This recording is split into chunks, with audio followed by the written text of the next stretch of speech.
So it's just my luck that I make multiple Spider-Man videos, and I even put one out, and then all, Spider-Man news and an entire new suit drops right after I do that. So I'm recording this video kind of impromptu outside. That's why you hear probably a bunch of bugs and water going. I decided to touch grass while I recorded this video, so that's why. But basically I wanted to talk about obviously the elephant in the room, which is the brand new Tom Holland Spider-Man suit that they just revealed today after teasing us the day before.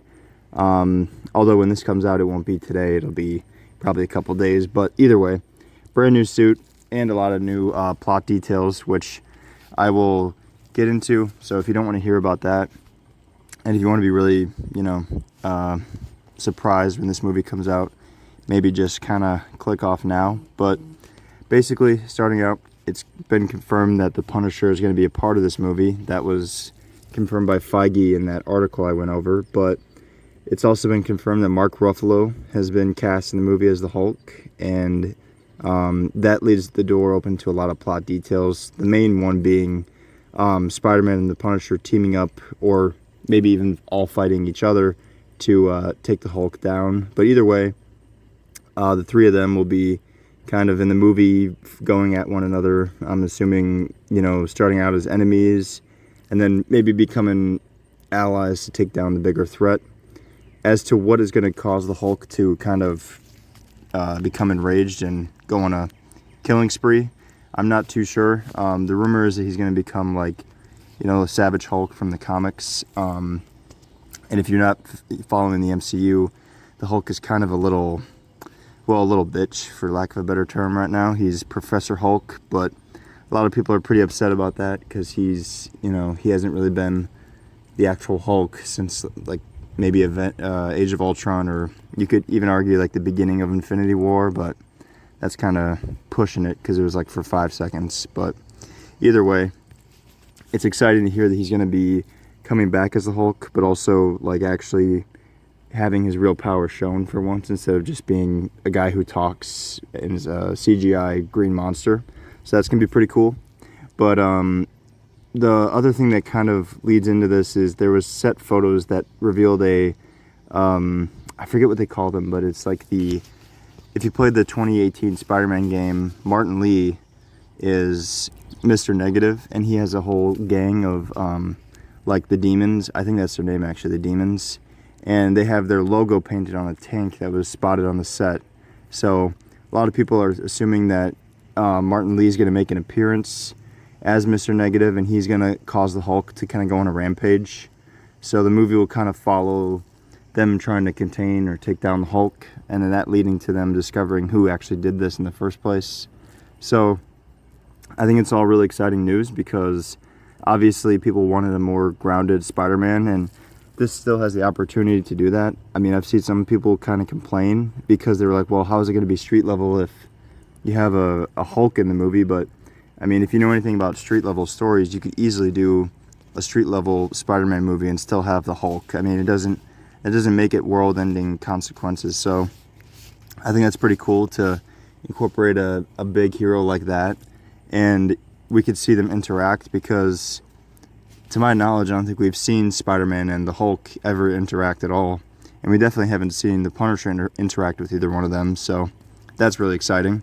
Not to mention, you definitely have the possibility of Daredevil if you do this, because obviously New York City, Punisher, if you've seen Daredevil Born Again, you kind of know. And not to mention, Matt Murdock already has, met Peter, but now that the whole world's kind of been erased of his memory, or his existence, then it's going to be harder to, I guess, figure out how to incorporate him, but still possible nonetheless. So the plot has a lot of potential there.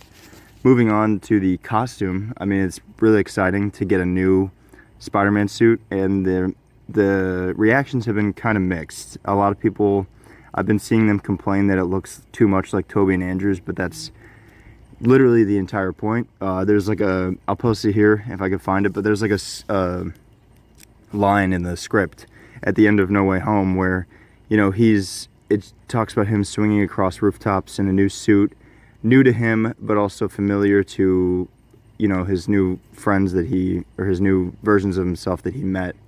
And this new suit definitely takes inspirations from that. And some people were upset that they got rid of that suit at the end of No Way Home because they liked it. But I think it's pretty much the exact same suit, just a little bit, they just tweaked the colors a little bit. They took the shine on it down a little bit because the blue was very shiny from what I remember at the end of that movie. So they just changed the way it looked a little bit, but overall it's still the same suit. The coolest thing though, or the biggest thing I should say, is the raised webbing. I'm going to talk about kind of what elements I saw that it took from the other Spider-Man, and the raised webbing is definitely from Tobey. That's like the most prominent, although Andrew Garfield also had that in the second movie he did, but Maguire's Spider-Man really made it famous and popular, and I feel like now that's kind of like you have to have that on a Spider-Man suit. It's almost as essential as the blue and red. Like, you kind of have to have it. That being said, I'm also glad that they went back to the blue and red. I mean, obviously it's no shock that at the end of No Way Home he went back to that, but still, like, the red and black was cool, but I'm more of a classic superhero suit kind of person, so I was happy to see that. The blue and red on the suit, though, is a lot more similar to Garfield's that I've noticed. Not to mention, he also has the kind of like web belt that wraps around the suit, like Garfield's. Also, his web shooters are very like prominent. I've noticed them in the reveal, and they're very like large, so it's kind of weird.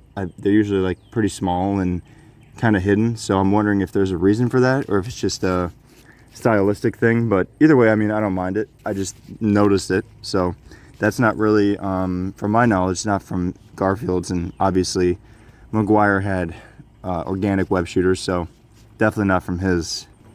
The other thing I noticed was the logo. A lot of people are unhappy with the logo. They say it's too far down on the chest. They say it's too big, but a lot of the people like used to complain about Holland's spider logo being way too small. So I feel like this one's kind of the perfect middle ground because it's larger. Like it's hard to explain. Like, the legs of it look like Andrew Garfield's, but then the body of the spider looks like Tobey Maguire's, which I thought was pretty cool. So they literally mixed both of them, and I really like that because Garfield had his logo had such like long spider legs, and his logo was even bigger than this, in my opinion. And Maguire's had a good balance, in my opinion. It was the perfect size, and I just think overall the suit's like really, really sharp. I think it's a good super suit. I mean, Marvel has been doing really good with that lately. Like Thunderbolts, they gave John Walker a better costume. Sentries was great. The Fantastic Four was obviously like a home run with their entire movie, but also like their suits. They were really well done. So I'm happy to see some good super suits again, because also you have the Daredevil and Punisher suits that we got in Born Again, and I honestly, the Daredevil one is like flawless, especially if they add the DD to the chest. That'd be really cool. But for now, I mean, these are all like amazing suits, and I'm just thinking about like seeing them all together on screen in like Secret Wars or Doomsday, and it's like, it's pretty exciting to think about all these characters interacting. And with that being said, I mean, there's another thing to be said about the characters they've picked for the Spider-Man movie, because I feel like they've gone back and forth on some of the script details that have been, people have been talking about. And Marvel's very particular with their choices they make, like who they put in these movies. So I think there's definitely a reason why we're seeing like Spider-Man, Punisher, and Hulk together. I'm assuming they're going to have some more interactions and probably a little bit of a dynamic in Doomsday or Secret Wars. So that's really cool to think about. As far as the villain goes for this movie, it's still kind of up in the air from what I've seen. I mean, obviously the Hulk is going to be the kind of fake villain, because Hulk's obviously not a villain, but he'll be an impromptu villain for a portion of the movie. There have been talks about Scorpion being the main villain, or possibly Martin Lee, like I said. Maybe both, who knows? I mean, if you played the 2018 Spider-Man game, they can definitely balance some Spider-Man villains and have them interact, or have one of them work for the other. So that'd be interesting to see if maybe Scorpion is hired by Martin Lee, and you know, if Martin Lee can somehow have a window into Peter's life and he knows he's Spider-Man, or if he just has enough pull within the city to where he's kind of like a crime boss in secret. He can hire the Scorpion to take out Spider-Man, because obviously the end credit scene of Homecoming, he has been wanting nothing more than that. I mean, he wants to straight up kill Spider-Man, so it'll be interesting to see where they take this. There's obviously no confirmation on the villain, but definitely some strong theories for either Scorpion or Martin Lee, so I'm excited to see this one, although it is a year off. I'm glad that they're taking their time with it. Tom Holland said that he wouldn't come back unless it was a script he actually believed in, because he doesn't want to just do Spider-Man movies to do Spider-Man movies. He wants to actually, you know, progress the character and make an impact. So I like that he's back. He must have, you know, loved the script enough. So all good signs to, you know, leading to a good movie. And I mentioned in my one Spider-Man video that I wanted to see him alone, but I also said if they could put him with Daredevil and Punisher, you could just ignore that, because I'm totally fine with that. I mean, we have had Spider-Man movies where he's alone, and if you have him in a connected universe, it kind of only makes sense to have him with other heroes. So as much as people might want that, it's just kind of, it's cool to see him interact with other people, because he's such a big Marvel hero. So it's kind of, you know, just a part of his character. You kind of have to have him being involved, because otherwise, you know, people would also complain that if he wasn't there and he wasn't dealing with these things, which they already do with certain things like Eternals and Born Again. But I think it's going to be interesting to see how they incorporate these characters. Like I said, they're very picky with who they put where, so there's definitely a reason for such a weird mix of characters. And there was also mention of Punisher possibly getting an upgrade in the movie to be able to deal with these two and go toe-to-toe with each of them. So I'm hoping for an Iron Punisher suit, me personally. I think that'd be an awesome thing to see in live action and on screen. And Jon Bernthal's, you know, he has more than earned it as Punisher, so I want to see him suit up and maybe steal some War Machine armor, or even an Iron Man suit, and just kind of spray paint it. Spray paint on the Punisher logo, or make it, you know, white and black. But like I said, the possibilities for this movie are endless. I don't think they've really like truly missed on an MCU Spider-Man movie or even appearance. So as you know, much as I agree there has been some kind of weaker appearances, like the second Spider-Man movie, Far From Home, I do think it's like, you know, overall he's been a pretty solid character, and they haven't really messed him up too bad. So, and frankly, from here, he seems to only just be going up as far as the kind of movies he's getting and the performance. So I'm excited to see where they take it. If you stuck around this long and listened to what I had to say, I appreciate it. And if you're still watching this even a few days after all this news broke, I appreciate your patience and still caring what I had to say. I'm going to be making more detailed videos, but this is just kind of a quick impromptu one I wanted to get out because everyone's talking about it, and I am frankly way too excited to not talk about it. So thanks again. I will see you guys in the next one. Let me know what you thought down below, by the way, as well. I'm interested to hear everyone's thoughts and to hear your opinions. And, you know, if you want to tell me I'm wrong, please do. I'd love to hear why, and I'd love to hear who you guys would maybe want as a villain if you aren't a fan of the two that I listed in this video. So yeah, that's about it.